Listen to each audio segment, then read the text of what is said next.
Hello, my name is Elle, and I'm the host of the Mage System. Today we're going to be talking about Dissociated, who is a very popular, probably the most popular creator who has DID on the internet right now. She really blew up, I think in 2020, whenever she appeared in Anthony Padilla's Dissociative Identity Disorder video, I Spent a Day with People with DID. They really blew up. However, nowadays there is a very controversial opinion divide on them because of various things that they've done and other random things here and there, like people questioning whether their DID diagnosis is legit or not, people saying that they are an inaccurate representation of DID and things like that. And so I'm going to be talking about this because I think I would like to, because I think some of the opinions, or more the way that people express them, is kind of nasty. I am aware or afraid that I could come under scrutiny if this video gets more views because of the person I'm speaking of today. Not all people who criticize Dissociated are this way, but you gotta admit, some of them can be vicious. Look, if you object to some of my points or have a counter argument, I strongly encourage you to bring it to me constructively. This comment section is for commentary. Unless you are trying to get through to a corporation of some sort, or somebody who is purposely trying to cover their ears and go la la la because they don't want to change their ways because their ways benefit them, waving your pitchforks isn't going to efficiently evoke any sort of change. And I am not that. I am not a corporation. I am not some kind of institution that requires protests to get through to. I'm a person. I'm just a person who has feelings, that is trying their best, and I'm a person who's very open to discussion. All that is to say, talk to me. Don't switch tabs, and don't go to Reddit just yet. I want to listen. I'm here for you. The thesis of this video is not that Dissociated is a perfect person who has never done anything wrong or hurt anybody. That is not true. The thesis of this video is that human beings are complex people that, for the most part, do not fit into one of the two categories of A, being a small innocent being that we all must protect at all costs, or B, an inherently evil behemoth of every ism, phobia, and philia who deserves to be locked in a cabin and secluded in the wilderness with no power or Wi-Fi or contacts for a decade so they can rethink all of their life's actions and entire identity. We all have some kind of character flaw. We all have some kind of complex or interpersonally harmful compulsive need derived from some unresolved childhood experiences or something. Is it our fault? Probably not. Is it our responsibility? Yes. I think the conversation sparked about Dissociated on Reddit is half constructive points, and half of it is verging on like lol cow kiwi farm shit. So I'm basically going to go over a lot of Dissociated's controversies and other things that people criticize Dissociated for, and I'm going to basically break them down and talk about them from a more neutral perspective, because there are things that Dissociative has done that is not good. I'm not going to cover every single point that people make about Dissociated, and I don't want to be accused of like not including certain things to make it look better. Like, I don't have an agenda here. I'm just telling you my thoughts. I just would be here forever if I were to cover every single thing of every single bullet point list on Reddit, you know? I'm just going to cover like the major topics. The first one I'm going to talk about is Dissociated's alter Nadia, and basically the conversation around whenever you have alters that inside of a person's brain appear to be not white, how those alters should be described by the host if the host is white. Or I assume like if the host is just generally a race that is not that other marginalized race. So Dissociated had an alter called Nadia, who described herself at one point, I think, as Black and Native American. This is not good, and let me tell you why. So inside of your head, an alter can appear to have darker skin or features that resemble a different race, but it is not correct for the alter to say, I am Black, for example, because there's more to just being Black than the color of your skin. Being Black is a cultural thing, and it is an experience. And if that alter has never actually been in this body and lived that experience, then it's not accurate to say that that alter is black. That alter can say, in my head, my skin looks dark, or that alter can draw like what they look like in their head, but it isn't accurate to say that that alter is black. Same thing with Native American. I don't have a whole lot other to say on that topic other than Dissociated has apologized a lot for this, as well as Nadia, I think, actually split into 2 other different alters, and I think part of that was because of how guilty she felt, because I think she split into an alter who was very spiritual, because Nadia was very spiritual, but I think Nadia's spirituality tied into like Native American type stuff. And so I think the altar that Nadia, one of the altars that Nadia split into was a very spiritual altar that was trying to really get in touch with like European pagan stuff and stuff that actually has to do with Dissociated's heritage. It's not my place to accept her apology at all because I'm not Black or Native American. I can't just be like, I think it's okay now because I'm white. I'm white as hell. But I do think it is important to distinguish somebody doing something that is racist from somebody being racist. Dissociated did something that was racist, but I feel like you have to be really careful if you're calling somebody a racist. And maybe some people might say on Reddit, like, I'm not calling her a racist, but I think there's sort of like an implicit like idea among the culture that this person is racist, this person is all of these different things, even if you're not outright saying it. Like, I honestly feel like iDubbbz would have a better, like, I don't think iDubbbz has like a hate subreddit, does he? And he's done like awful things that he has apologized for very thoroughly as well. But for some reason, whenever Dissociated does something, it's like huge. And I'm going to get into this later as to why I think she is targeted as much as she is about these things. Okay, moving on, we're going to talk about the Team Pinata situation. Feet my crusty white dog named Breadcrumbs. So he's here for emotional support, but okay. So trigger warning for this section because we're going to be talking about pedophilia. We're not going to get into like any details or anything, but it's more so just like mentioning it. But I'll put a timestamp on screen for whenever you can skip to be done with this section.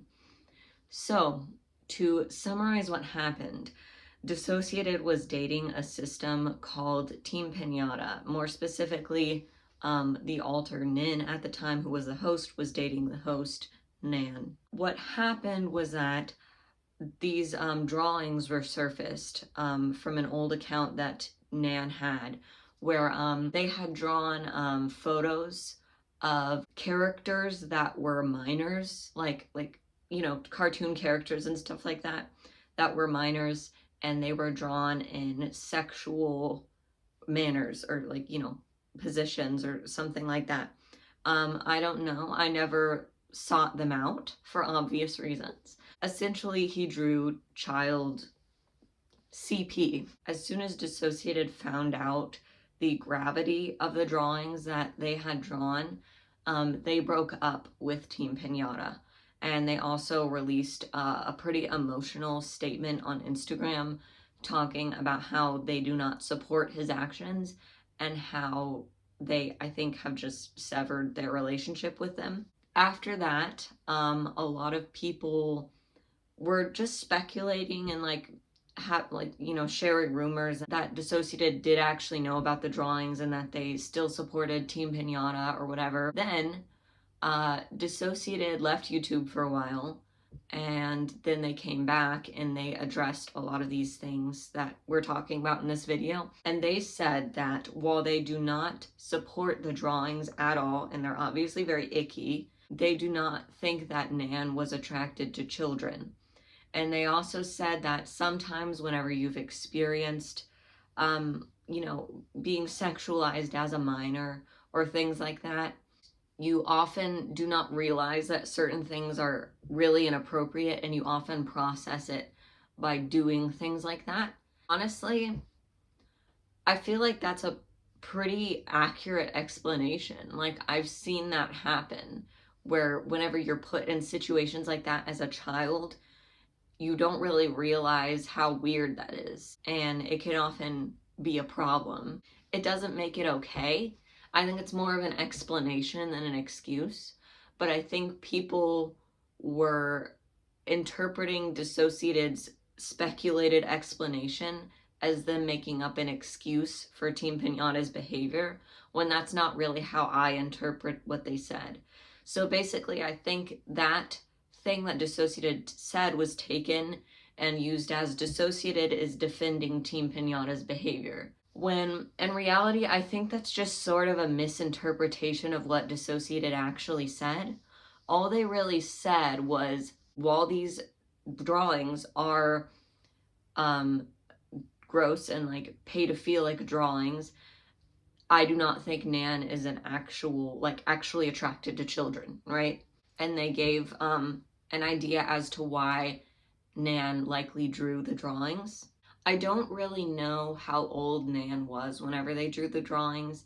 I assume they were probably an adult, like a young adult, and I don't know how many of the drawings, or if any, were commissioned by other people or not. Regardless, we're not really talking about the ethics of what Nan did. Obviously, it was nasty and gross and messed up, right?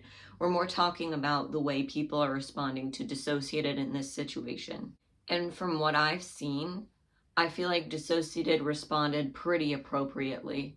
It's sort of a difficult situation because Dissociated was very clearly very in love with Nan, and they found out the drawings and they had to break up with them after that. And a lot of people would be very disgusted and like really want to break up with them, and I think Dissociated was, but at the same time, if you are of the opinion that Nan is not actually attracted to children and that they are doing it because they didn't know that it was weird and sort of to process certain things subconsciously, then that would be a very difficult thing to do.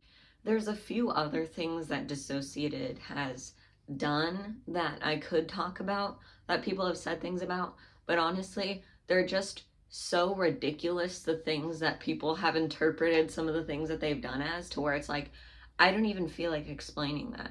And I feel like they've already made videos addressing how they interpreted that as ridiculous. It's just one of those situations where there's a creator and people really decide to like dig into them, and then basically anything they do, any way they try to defend themselves, it gets interpreted in a bad way. And there are genuine bad people online, to where there is that's a more appropriate response because their apologies are actual bullshit, you know? But I think that this is not one of those situations. I think it's a lot more of, we find this person incredibly cringe and part of what they're doing is bad, but we're going to interpret all of it as bad because subconsciously we just don't like them. You know what I mean? But we'll get into that more later as to why I think they are so targeted by a lot of this. Okay, now we're going to get into the faking allegations. So before I get into this, I want to read you something. This is my copy of the Diagnostic and Statistical Manual of Mental Disorders. As you can see, I'm very passionate about psychology. I'm a psych major, and that's honestly why I make a lot of my videos, is because I care. As we can see in the prevalence section of how common dissociative identity disorder occurs in the population, the prevalence across genders in this study was 1.6% of the population for males and 1.4% for females. That is actually a lot of people. You might have heard this before, but it's the same statistic of people that have ginger hair in America. That's a lot of people. And I think that there is this narrative that dissociative identity disorder is like only certain people can have it. Like you have to have gone through like something crazy. Like you had to have gone through the Hunger Games when you were 3 years old to get DID, because we're such a special elite club that only certain people are just prestigious enough to join. when in reality, dissociative identity disorder is not that rare. A lot of people have DID, unfortunately. It's unfortunately not uncommon. It's really not that rare. And I feel like people really cannot understand that. And it just frustrates me because I feel like a lot of these fake claiming allegations just come with a lack of knowledge that a lot of people have DID. So people jump to all of these, like, they go so many lengths to try and like figure out how and why this person is faking, and somehow those reasons are much more likely in their head than the possibility that they just have DID, because it's really not that, like, it's really not that uncommon. I've already talked about this a little bit in another video because I just went on a rant, but we're going to address the reasons why people think Dissociated is faking DID and sort of go through and debunk them. The first one that I'm going to address is the SRA book. This book is a strange niche occult book from a while ago that somebody wrote with the conspiracy theory that the Illuminati or something, I may not be describing completely right, but who cares, that the Illuminati was taking children or like finding children that were genetically predisposed to developing dissociative identity disorder and traumatizing them in certain ways for them to develop alters of a certain type, because for some reason that would be beneficial to them. The Illuminati, that is. It's a weird book, okay? Basically, it describes extensively certain types of alters or certain types of motifs that might develop in somebody with DID's head, and what types of things would cause those things. Or they use the word programming a lot, like you're programming these kids with DID. It's nonsense, right? And a lot of these things people have pointed out are things that are common in dissociated system. I think one of them was there's a carousel in Dissociative's inner world, and the book had like a carousel, or there were alters. It listed like alter names and what they mean, and there were like alters that were named after crystals, which I think Dissociated has in their system. Like their gatekeeper's name is Jade. I think they described Omega, which is an alter that Dissociated formed after an attempt on their life, and that Omega meant suicide programming or something like that, like just like these things in the book. And they assumed that Dissociated read this book for some reason and decided to use these as inspiration for faking. Let's talk about it. First of all, no way in hell, bro. Why would you be reading this like niche ass book about how to traumatize kids? Like, why would you be reading that in the first place? Second of all, a lot of these like coincidences that are being pointed out are really not that odd, because I don't know if you're a Jung fan at all, but the human brain often has like universal symbolism in it. For example, a lot of people's gatekeepers, well, first of all, a lot of people have gatekeepers in the first place. Some of them literally guard gates in their inner world. And oftentimes, what I see like so much of the time is that in the inner world, the gatekeeper, or just in general, there will exist dungeons or tunnels or like caves or like the back rooms where like bad memories or very like trauma holding alters will be kept. And that occurs across many systems, different brains, because the human brain and the subconscious just knows that symbolism of dungeons equal dark, scary things that we can't see, right? And so the idea that Dissociated would have a carousel in their head, which is sort of a symbol of like childlike innocence, but it's also kind of creepy, you know what I mean?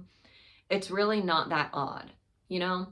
And also, wow, they have an altar that has the name of a crystal. So many people have altars that are the names of crystals. Like, you realize like crystals are like names that are very popular. People are often named after crystals, you know what I mean? I can't tell you how many not trans people, well, that too, but like how many altars I've seen that were named Lily. Like there are just some alter names that are just really common because they have a certain vibe to them. Like, you know, if there was a kid named Fred, you'd be like, oh, that's the kid that pees in the ball pit because his name is Fred. Your subconscious just knows that shit, right? So like the way you make alters is sort of dependent on subconscious associations with certain names, right? And the evidence with it in this book is just extremely odd. There's also been people pointing out that if Dissociated read this book as a child and their subconscious internalized a lot of what the book said and their alters were developed based off of that, then that's totally valid, which is true. But I also think that it would be very unlikely that little 3-year-old Dissociated would be reading a book about satanic ritual abuse. So that's the first one. We don't need to keep talking about that because I think it's pretty bonkers. The second one was that the doctor who Dissociated claims diagnosed Dissociated with DID is not actually able to diagnose that or something along those lines. And this could be true.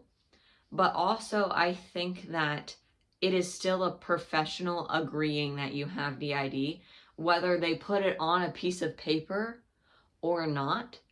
It is still a professional that is experienced with DID saying, I think you have DID. Before I got diagnosed with DID, I had several informal diagnoses from therapists saying, yes, I agree you have DID, right? And I think it's just, it is very bizarre to me. Like, in some cases, it definitely makes sense, but it is also very bizarre to me how well-esteemed people, like how much value they put on this piece of paper that says dissociative identity disorder, or you meet the criteria for this, over just a therapist being like, yes, I think you have this. Like the therapist could diagnose you with that. They could put it on the paper, but they chose not to for a multitude of reasons, right? Like it could, you know, because having that on your record can mess up some opportunities for you because it's a very stigmatized diagnosis. And also, you know, I'm not getting into this whole like rant, right? First of all, I really don't give a fuck if dissociated is actually diagnosed or not. I know that like self-diagnosis is a very controversial opinion, and I've like explained this before, so I really don't feel like explaining it again, but I don't care if dissociated really got that piece of paper or not. Second of all, dissociated was actually diagnosed by the NHS after that. So dissociated is diagnosed regardless if that doctor diagnosed them or not. So dissociated is diagnosed with DID. Boom. What else was there? I think people also pointed out inconsistencies in Dissociated's DID story or whatever, or something like that. But a lot of the inconsistencies that they mentioned were not like my dick didn't fly off, like my mind was not blown. Things are very confusing when you have a dissociative disorder, not only because figuring out what alters are what, or you know, whatever, is very confusing, and number two, you're dissociative, so like you dissociate and sometimes you forget that you said something and then you discover later that that thing is not true, or you amnesia that thing or whatever, and so you say something else or whatever. And so it's really not uncommon. Like I have, like, it's just, I do that too. Like sometimes I thought I had a certain alter, and then later on I realized that that alter was a form of another alter, or things like that happen all the time. And so it's pretty normal, I think, what's happening, you know? What else? I think people also claim that Dissociated's presentation of DID is too inaccurate to be real. I think we all hold the opinion that I don't think Dissociated is faking. Of course, no one can know for sure, but I don't think they are. And if they're being for real and they're just showing their presentation of DID online, I do not think that you can say your presentation of DID is inaccurate if that person just has DID. You know, you can't just be like, well, like, for example, if somebody was talking about their OCD online and you're like, you're such an inaccurate presentation of OCD, it's like, I'm not a TV show. Like, I actually have it and I'm just talking about my experience. I do understand why people say that Dissociated's presentation is inaccurate sometimes, because it is, I don't know what the word is. It's very,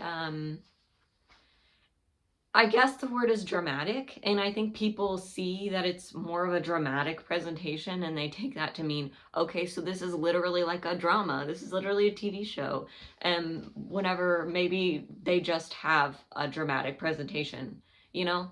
I don't think that's really sufficient evidence.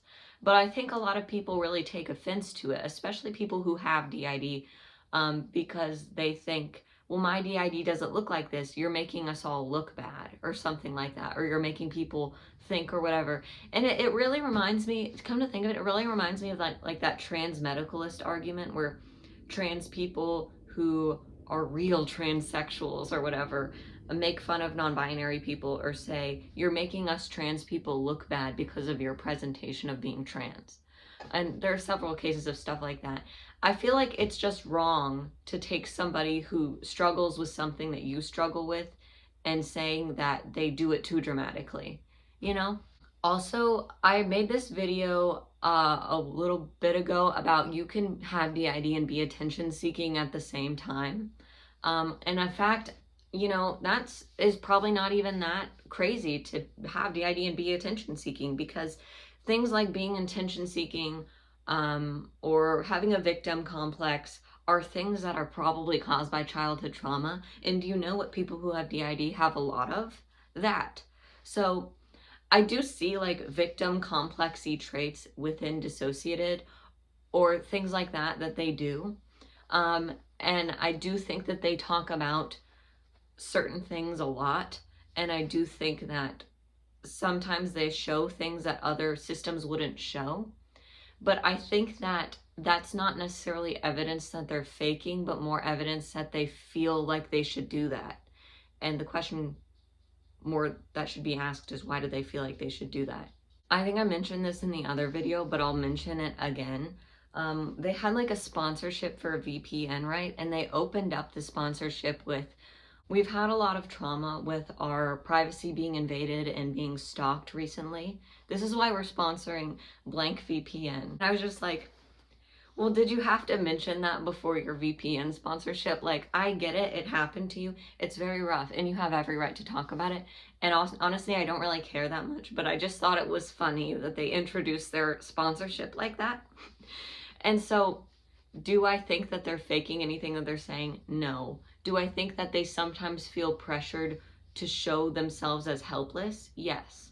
And I think that's a very natural symptom of trauma, to feel pressured to look helpless, because it's basically a cry of, please do not hurt me, I'm already going through so much. And I think that's a very normal symptom of trauma, and I think people will find that an unlikable quality, and they will use it as evidence that that person is not actually traumatized and that they just want attention, when in fact, it's probably both.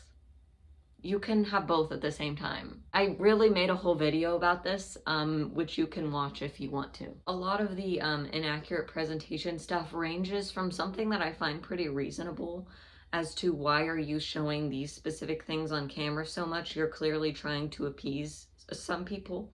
And then it ranges to, you switch too long. And most people, that's just so dramatic and inaccurate. Nobody actually switches like that, you're faking. Which I think is just unreasonable to say that I don't do that and I am real, so you must not be real. I think that's pretty silly. Okay, now we've reached the portion of the video where I talk about specifically why I think that this happens to Dissociated. I've seen this happen with a few other popular YouTubers, such as Eugenia Cooney. Oftentimes they're YouTubers who struggle with mental illness, and oftentimes they're assigned female at birth. It really does give off lolcow vibes whenever it happens. And if you don't know what a lolcow is, it's basically an internet term for somebody that is so cringe that you can basically milk them for lols or laughs. And oftentimes you'll find this term on places like lolcow, or their website, or Kiwi Farms, where basically they take a creator or somebody that they find cringe or that they don't like, and then they basically just rip them to shreds in everything that they do. And I think, like I said earlier, on the Dissociated subreddit, a lot of the people on there are giving straight up normal good criticism, and a lot of the people on there are giving off lolcow vibes. And so I wanted to talk about why somebody like Dissociated is getting ripped to shreds whenever creators who have done so much worse and are so much more popular are not. Why Dissociated? You know what I mean? And I think it is often coming from a place of they see that this person is very vulnerable. And as crazy as this sounds, and as much as I know people will object to it, I think it is just because Dissociated is different. They have DID. They are displaying a presentation of being human that is very atypical, and it is different. And they are also assigned female at birth, and Kaya is also transgender. And there are several things about them that are different and unconventional. I think people see that and they find it cringe subconsciously. And because of that, they externalize reasons to justify why it annoys them so much or really gets on their nerves. And I think we all do this to some extent. There's somebody in our lives who we find very annoying, and then we sort of come up with reasons why what they're doing is annoying or why they're bad. I think typical teenagers, of course, a lot of us probably have childhood trauma, so it's a little different, but typical teenagers often do this with their parents. Their parents might be perfectly fine and normal, but they will see things that their parents do as cringe because of whatever, and then they will often go to the, oh, I hate my parents, I hate this, even though their parents aren't really doing much of anything. Of course, this also happens whenever your parents are actually doing something wrong. So like, you know, we're just using like the, you know, like the portrayal of teenagers that's often used in like media, teenagers who are in normal families or whatever. But I think it's just an example of how this can kind of happen. I think people see Dissociated as cringe, and I think that's why a lot of this ends up happening. And I think the also like attention-seeking victim complex thing, it sounds so rude that I'm saying Dissociated has these things. I'm not saying they have them, I'm saying I see traits of them in them. I think that also is a magnet for things like that, if people can sort of sniff them out, because if they sniff out that you have a victim complex or that you're attention-seeking in general, it is often adds on to the cringe because they think it's cringe, I guess. And then chaos ensues. So if it's somebody like iDubbbz, which might have been an example I gave earlier, who was somebody who freely used the N-word in edgy humor, as well as plenty of other very, very offensive things about multiple groups of marginalized individuals, but has since apologized for it. But why isn't iDubbbz getting ripped to shreds on a subreddit in the same way that Dissociated is? And I think that is because iDubbbz is currently a very not cringy individual who is also a straight white cisgender male. And I think that that is pretty telling. He's very likable and charming. In his apology video, you can't help but be like, okay, he's kind of adorable though at the same time. And I think Dissociated often lacks those qualities among a lot of people. And so they more so just see it as cringe. So there's my explanation. I guess that concludes the video. So though I am a random person on the internet and you are free to disagree with me, just know, like, I'm not just saying this, I have no motivation. If I really thought Dissociated sucked, I would say that. Like, it does not benefit me at all to like Dissociated. I think that regardless of whatever it is, even if she is faking and she's a total liar, she's doing God's work as a faker by educating normal people about DID. Even if you think that her presentation of it is inaccurate, she's still putting people who didn't know anything about DID a whole step ahead, like many steps ahead from what they probably thought before, as well as people who have DID.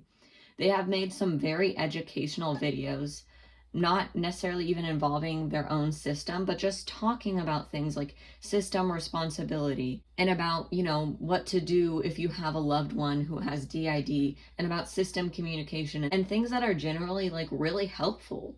And so I think that regardless if you think, you know, what I'm saying is bullshit, and regardless if you think that their portrayal of DID is kind of inaccurate, you have to admit that they have had a net positive impact on the media's perception of DID. Because where were we before this? Where were we? We were Split.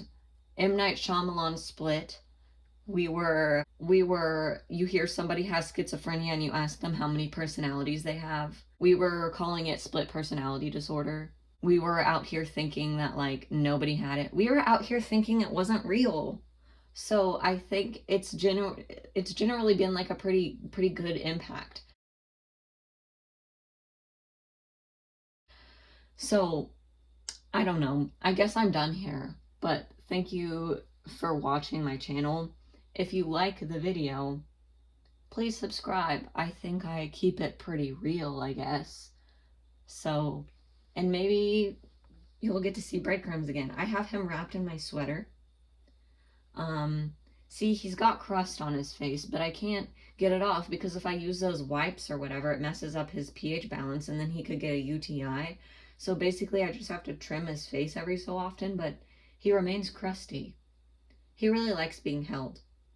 He really likes it a lot.